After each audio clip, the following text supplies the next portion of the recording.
Los Angeles, Palisades. In my backyard is where I spent most of my days. Feeding hummingbirds, relaxing all cool, avoiding all the bums outside of the school. When a couple politicians who were up to no good started making trouble in my neighborhood. I got at one little fire, my mom got scared and said, "You're moving in with..." Stop scrolling immediately. A reality star just dropped the most unhinged, viral AI political ad of the year, absolutely humiliating the mayor of Los Angeles with a Fresh Prince parody. It's breaking the internet and the political elite are terrified.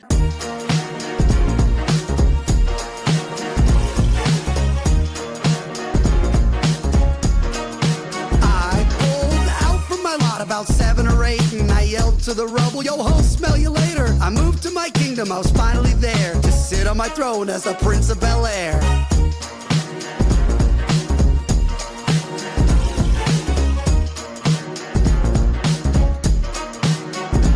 Wait, did you actually see what he just did there? This is a complete paradigm shift in how political warfare is conducted. Spencer Pratt is using generative AI to create a flawless, hilarious parody of the Fresh Prince of Bel-Air, directly mocking his political opponent, Karen Bass.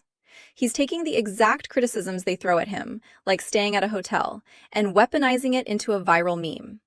Traditional politicians spend millions of dollars on boring, focus-grouped television commercials that absolutely nobody watches. Pratt is just dropping internet gold for free, and it is dominating the entire news cycle. The establishment cannot compete with this level of grassroots, decentralized energy. They are genuinely terrified because they realize they can't control the narrative when voters are essentially memeing a reality TV star into the mayor's office. This is the future of campaigning, and the old guard is entirely obsolete. Thank you for having me, Mr. President. I think other than you, I've been the biggest proponent of TrumpRx.com. And the reason for that is Republicans want cheaper drugs, independents want cheaper drugs, Democrats want cheaper drugs, and together, I think we're going to do something special. What makes Cost Plus Drugs different is that when you click through TrumpRx to our site, listen very closely to who is standing at that podium. That is billionaire Mark Cuban, the exact same guy who famously endorsed Kamala Harris in the past, now standing side by side with Donald Trump to announce a massive expansion of affordable generic drugs. This is an incredible political realignment happening in real time. Cuban literally says Republicans want cheaper drugs, Democrats want cheaper drugs. He is completely ignoring the toxic partisan divide because he sees a practical, business-driven solution to a massive American problem. Notice how comfortable he is brushing off the political labels.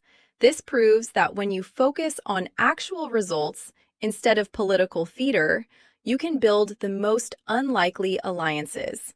The media desperately wants to keep everyone divided into teams, but businessmen like Cuban understand that the American people just want results. It's a stunning moment of unity that the mainstream media is absolutely going to try and bury. Angrier than in Pacific Palisades, where, like Spencer Pratt, they have been displaced. And under your mayorship, insurance companies, they don't have to pay for people to rebuild their homes. And they know the longer they delay, the more likely people are to take settlements that are pennies on the dollar, that are a pittance for anything that would actually allow them to rebuild their homes and their... Look at the absolute fire in her delivery right here. Kennedy is exposing exactly why the citizens of Los Angeles are reaching a boiling point. She's pointing out a brutal reality.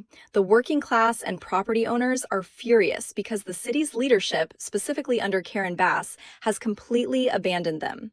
Notice her specific wording about insurance companies offering pennies on the dollar to people who lost everything. When basic social contracts break down, when the streets aren't safe and homes aren't protected, voters stop caring about political party loyalty. They just want survival. This perfectly explains why someone like Spencer Pratt is surging. The establishment politicians have focused entirely on performative empathy for criminals and massive bureaucracies, completely forgetting the everyday, tax-paying citizens who actually keep the city running. That deep, visceral anger is exactly what is driving this massive political earthquake in California. Not struck by bullets, but here I have to admit, Jake, is the most strange, bizarre, however you want to describe it, part. Authorities say that they found two men ages 17 and 19 in a vehicle they believe to be the suspects. They believe they died from self-inflicted gunshot wounds. That raises... Pause and really process the details of this tragedy. Two teenagers, ages 17 and 19, drove to a mosque, committed a horrific act of violence, and then took their own lives. But look at how the media is immediately scrambling to frame the narrative. Before all the facts are even fully investigated, they are rushing to slap the hate crime label on it based on a reported note and scrawlings on a weapon. But there is a massive underlying question here that nobody is asking. How do two teenagers get radicalized to this extreme level of violence? This isn't just a political talking point. It is a catastrophic breakdown of the family unit and societal mental health. A 17-year-old doesn't just wake up one day and do this without being entirely consumed by darkness and radicalization online. We have a profound cultural rot happening with young men, and the media would rather politicize it instantly than ask where the parents were. Concern for law enforcement across the country. But what makes this one of particular concern is the fact that there were two shooters. That is highly unusual and speaks to coordination. So law enforcement will be urgently trying to determine if the shooters were self-motivated or inspired by Did you catch that specific detail? The reporter points out that having two shooters in an event like this is highly unusual and speaks to coordination. This changes the entire dynamic of the story. It elevates it from a lone wolf mental health crisis to a potentially organized, premeditated operation. Notice how law enforcement across the entire country, from the LAPD to the NYPD, is immediately increasing patrols. They are terrified that this wasn't an isolated incident, but potentially part of a broader organized network. When you have multiple teenagers coordinating a fatal attack on a religious center, it means there is a structured radicalization pipeline at work. The authorities are scrambling because if this was directed by an outside group, the implications for national security are massive. This is exactly why the media's rush to push simple, politically convenient narratives is so dangerous when the investigation is still active. These critical new details about the alleged suspects in the incident. Watch the specific language the news anchor uses here. They are heavily leaning into the performative aspects of the crime. The suicide note, the racial pride language, the scrawlings on the barrel of the gun. The media is hyper-fixated on the motive because it fits perfectly into a predetermined political cycle. But here's what they are leaving out entirely in this specific broadcast: the complex, controversial history of this specific mosque, which has been tied to extreme controversy in the past. I am not justifying the horrific violence. Nobody deserves that, ever. But the media has a terrible habit of cherry-picking facts to craft a perfect, simple victim narrative while completely ignoring the broader, messier reality of the situation. They want a clean, simple headline that drives outrage, rather than doing the difficult investigative journalism required to understand the full scope of why these tragedies occur in specific locations. Do you regret supporting former Vice President? I'm not going into my politics at all. Have you always? This is the absolute best clip of the entire day. Look at how quickly Mark Cuban shuts down the reporter trying to bait him into a political trap. They desperately want a headline about him regretting his Kamala Harris endorsement, and he completely stonewalls them. I'm not going into my politics at all.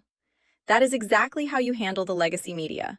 Cuban knows that the second he gives them a partisan soundbite, the actual news, the massive reduction in drug prices for Americans, gets completely buried under a wave of political gossip. It is incredibly refreshing to see a public figure simply refuse to play the media's divisive game. We have become a society where every single action has to be hyper-politicized, and Cuban is actively rejecting that matrix. He just wants to fix a broken system, and he doesn't care which political team gets the credit. That is the kind of leadership people are actually starving for. The media is spinning and the politicians are panicking. Hit subscribe, drop your thoughts in the comments below, and I'll see you in the next breakdown.